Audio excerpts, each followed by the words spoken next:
Hello friends, I am Shivaji Bhaskar, Faculty of Russian at the School of Foreign Languages, IGNOU. I welcome you all to this course, Basics of Russian Communication Skills Part 1. As you already know that in our previous modules, we have been discussing about the Russian alphabet, its tone and texture.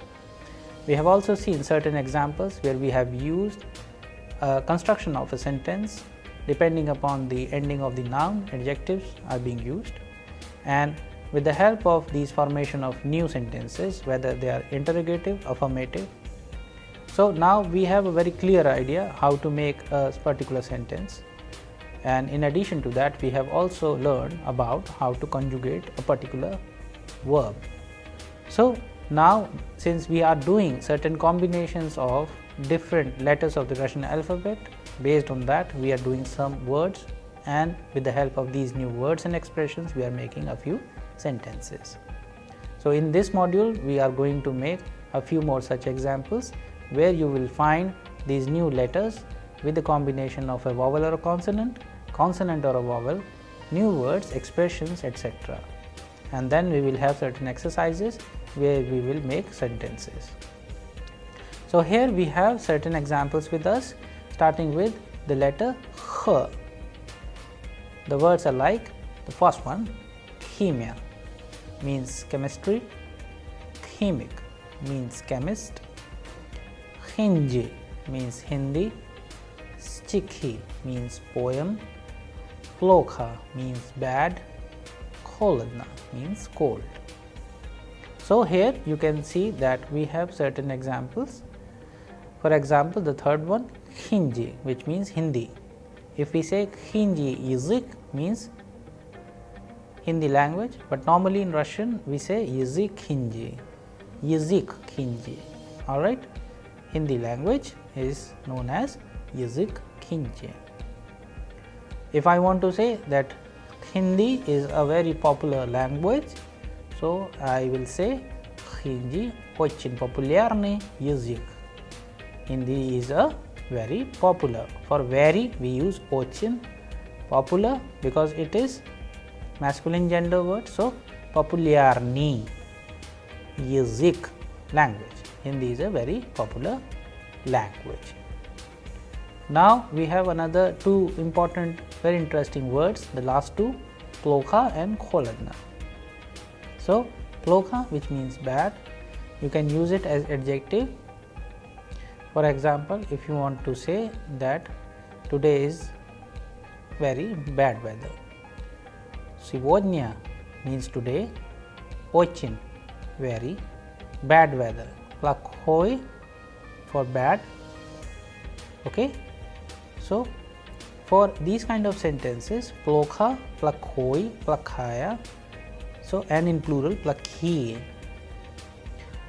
For particular word weather, we have a word in Russian which means pagoda, pagoda.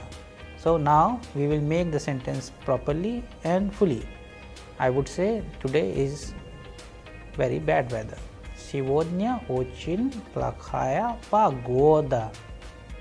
Okay, so you can also use, depending upon the gender of the noun, the ending of the adjective would change, and then you will do it. For example, you remember we in the previous part has done quite a few exercises where we found the word vozdukh, which means air. So you can also use chisti vozdukh, clean air. If you want to say bad air, then you can say plakhoi vozdukh, plakhoi vozdukh. Okay, and if you want to say the weather is cold, so for weather we already know we have a word pagoda. Сегодня, today is a very cold weather. Сегодня очень холодная погода. So these kind of sentences you can also make yourself, and you will find it very interesting and very helpful in order to communicate in Russian efficiently. Alright, now let's go ahead and pay attention to these new words and expressions which we have. We have another one, a very good one. The first one, Karashua, which is very oftenly used. For example, you have learned about, if I want to say how are you, then we say как дела. When we answer that I am all right, I am good, I am fine. For that particular expression, you can use the word Karashua. Как дела? Karashua. How are you? You say good. Or simply in a full sentence, if you want to use it, then you can also say Как дела? У меня хорошо. But please end it with спасибо, which means thank you. So I would like to tell you all that these are the basic standard formation of words, sentences, expressions which we use in Russian. So I would also want you to use it properly. So whenever somebody is asking you how are you in Russian, как дела, then you may please say у меня хорошо, спасибо. You can also ask somebody как дела, the other person would also answer у меня хорошо, спасибо. You would also be learning about certain other expressions in a dedicated module where you will learn about greetings in Russian. Now the next one is тихо, means quiet. Okay, so suppose if you are in a library and somebody is talking, you can use this expression тихо, but please use it with пожалуйста, and пожалуйста you already know means please. So quiet please, тихо пожалуйста, тихо пожалуйста. Alright, I hope you will remember these expressions, how to make them and how to use them depending upon the context and situation. Now we will go ahead and see the meaning of rest of the words. Наверх, наверх, сухое, сухое, плохое, плохое, хорошее, хорошее, and хитрый, хитрый. So here we have certain examples like плохой, хороший. Then these are in a form of an adjective. So плохой, bad. If you want to say a bad person, you can say плохой человек. If you want to say he is a bad person, then you would say он плохой человек. Okay, and accordingly you can make numerous sentences while using the single one, this word, and define many things. Then you can also use them as antonyms. Плохой, the antonym of плохой is хороший, or the antonym of хороший is плохой. So in a dedicated module you would be learning about antonyms and synonyms separately, but since we are having these exercises and these words with us, so I am telling you well in advance so that you prepare your own sentences and your thought process would also grow. So that is why please pay attention to these new words and expressions. Let's go ahead and pay attention to the next. Here in this particular exercise, you would see that now we are going to take you to the world of verbs in Russian. Since verbs are very important in order to make any sentence and give meaning to it, so we have certain verbs with us. However, we already know a few verbs, and we also know that in Russian the verbs needs to be conjugated in a particular manner. So we have certain verbs with us. Let's pay attention to them. The first one is работать, then завтракать, обедать, ужинать, спрашивать, знать, and повторять. So here if you say these verbs, and every verb has a particular role because they are being conjugated. For example, the first one работать, which means to work. It can be conjugated as я работаю, ты работаешь, он, она работает, мы работаем, вы работаете, and они работают. So depending upon the ending of the verb, there are certain cases where you will find that they are being conjugated in a similar fashion, but not necessarily, because There are certain exceptions in Russian, especially in verbs as well, where the ending might be similar but they are not conjugated as. So you will be learning about them in a dedicated module as well, but before that let's pay attention to the rest of the verbs. So after rabotach we have zavtrakach, which means to have breakfast, obedach means to have lunch, ужинать means to have dinner, спрашивать means to ask, знать means to know, and повторять means to repeat. So here are very important and very interesting cases where we find завтракать, обедать and ужинать. So these are the three important verbs which we use daily, day-to-day communication. So from the word завтракать we have завтрак, which means breakfast. From the verb обедать we have word обед, which means lunch. And from ужинать we have a word ужин, which means dinner. So you have your breakfast, lunch and dinner, and you can identify with these three different words for that. But at the same time, when we have verbs, then we can say a very simple sentence we can make with the help of когда, when, and there you have to denote the time. For example, if I want to say that I have my breakfast in the morning, so you can say я завтракаю утром.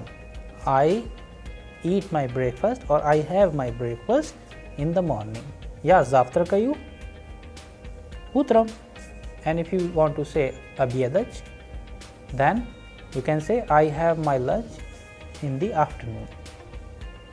Я обедаю днем. And for ужинать, you can also use certain cases where you can define time. So if you want to say that I have my dinner at 9 p.m. For p.m. you can also use evening. So я ужинаю 9 вечера. 9 is 9, and from вечер, which means evening, you can say я ужинаю 9 вечера. So it is in genitive case, which you will be learning about in detail in the dedicated module, but just for the information here you can use different constructions. Alright, now let's go ahead and pay attention to certain other verbs. So these are the verbs like отдыхать, играть, делать, слушать, писать and решать. So now let's learn the meaning of these verbs. Отдыхать means to take rest, играть means to play, делать means to do, слушать means to listen, писать means to write, and решать means to solve. So now let's take few examples and make some sentences so that we understand the meaning properly. отдыхать means to take rest. He is taking rest. If I want to make a very simple sentence while conjugating the verb отдыхать, he is taking rest. On, because he is on отдыхает. If I want to say they are taking rest, then I would change it into they. The form would be они отдыхают. Okay, if you want to say my friend is taking rest, then you can use it with мой друг отдыхает. And since on and она are having the same conjugation, for example, if you want to say Olga is taking rest, then you can say Olga отдыхает.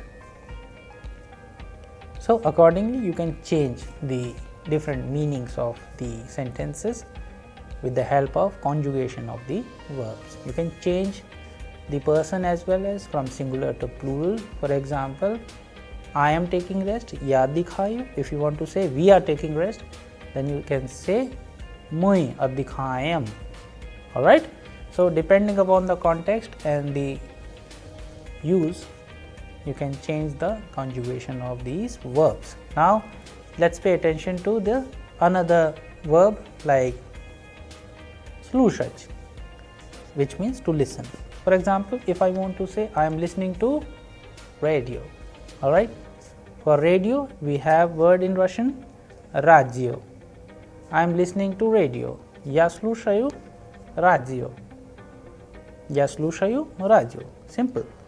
So these kind of sentences which would help you in making your thought richer. So my recommendation to you all is to note them down, use them in your own simple sentences with your family and friends so that you make no mistake and comprehend the meaning of all these important aspects correctly and use it efficiently. So now let's go ahead and pay attention to a few more verbs. So now there is a concept that you need to remember, that Russian verbs which are infinite forms normally end in te and soft sign ending. So these infinitive forms like говорить, быть, готовить, любить, петь, смотреть, болеть are infinitive verbs forms. So let's pay attention to the verbs which we have here. Let's read them once again and understand their meaning.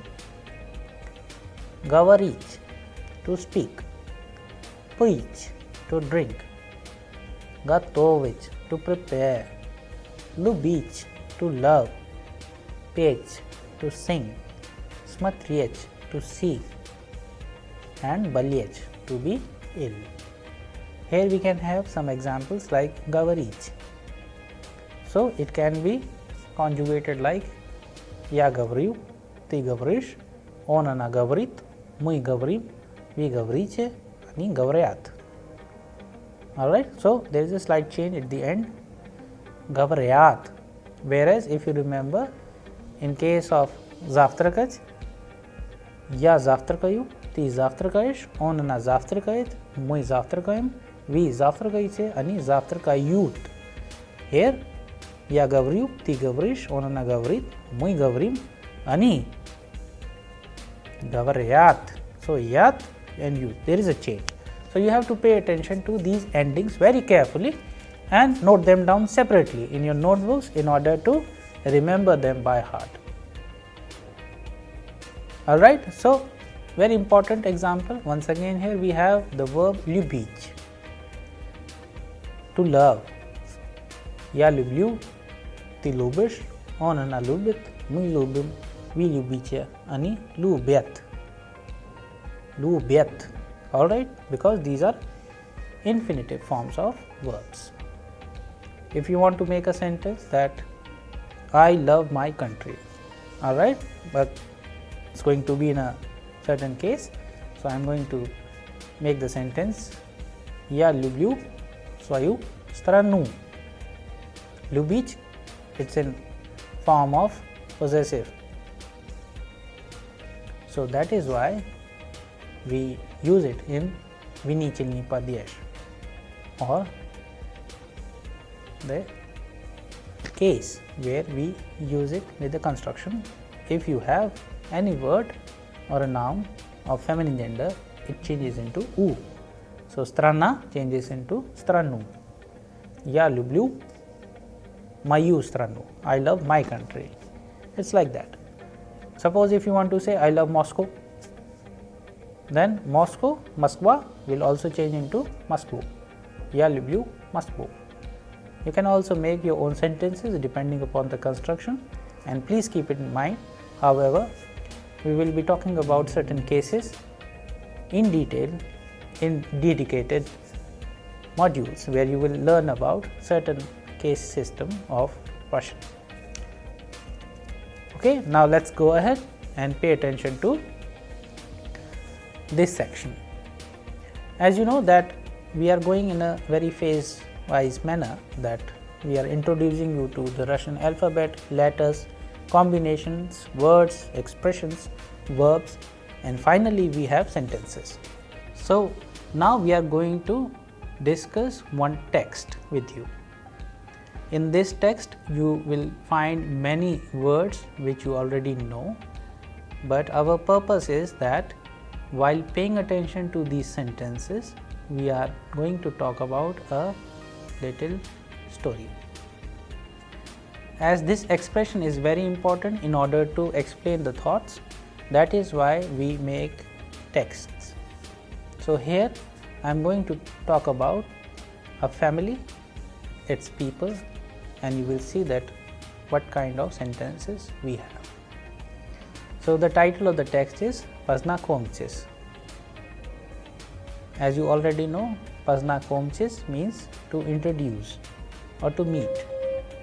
So we have the text like Это мой друг Сергей. Он студент. Сергей любит спорт. Каждый день рано утром он играет в футбол. Вот его сестра Ира. Она красивая девушка. Ира хорошо знает английский язык. And we will talk about this in the next part. So I am going to read it with the translation. So let's pay attention.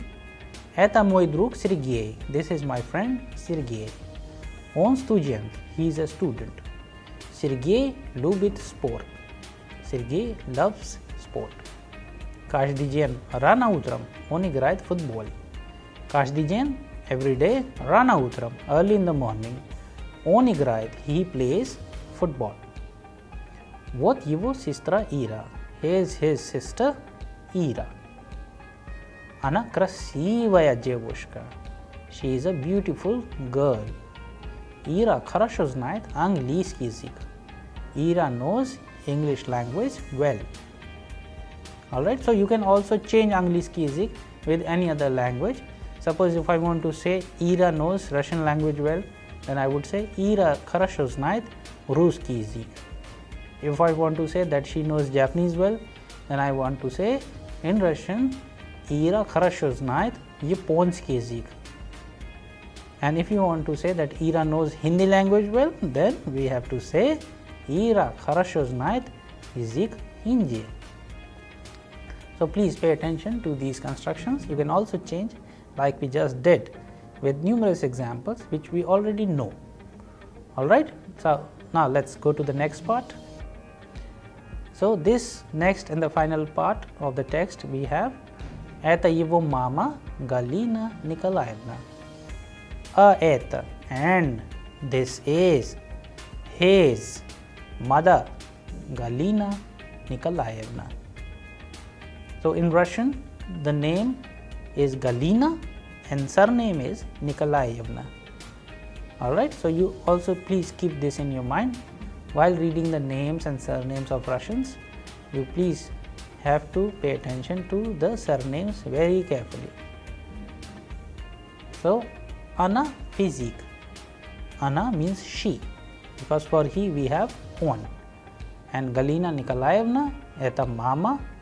Alright, so mother Galina Nikolaevna of Sergei.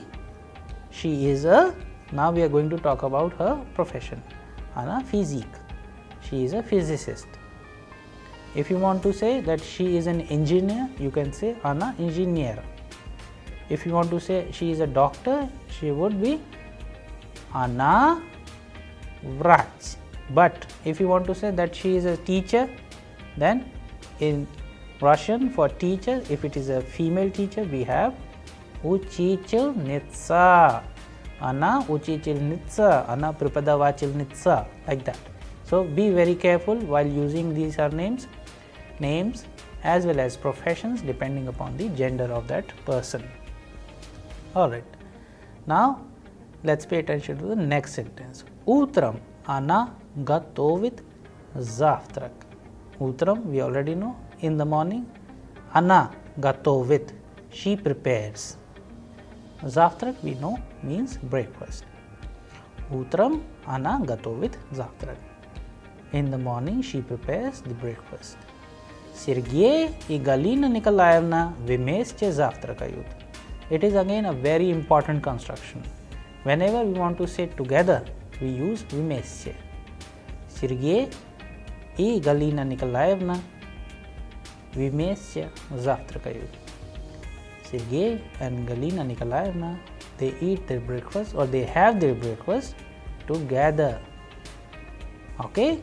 And the next sentence, Sergey любит пить молоко.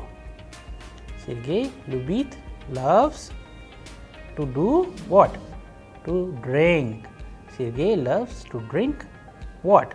Молоко, milk. Okay? So, Sergey loves to drink milk. А его мама любит фрукты.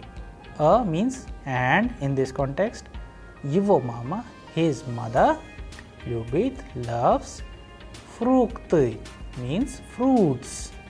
Because in Russian, if you want to say singular fruit, it has to be frukt. But we are changing into plural. So it is frukты.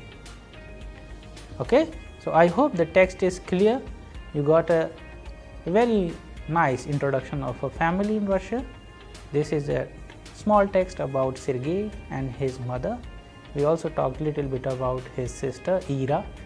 We also talked about little bit about professions and certain constructions which we saw. Then we also saw that what kind of food do they eat, and here very precisely we have done a very small text where we have seen what kind of names in Russian for Russians we use for males and for females.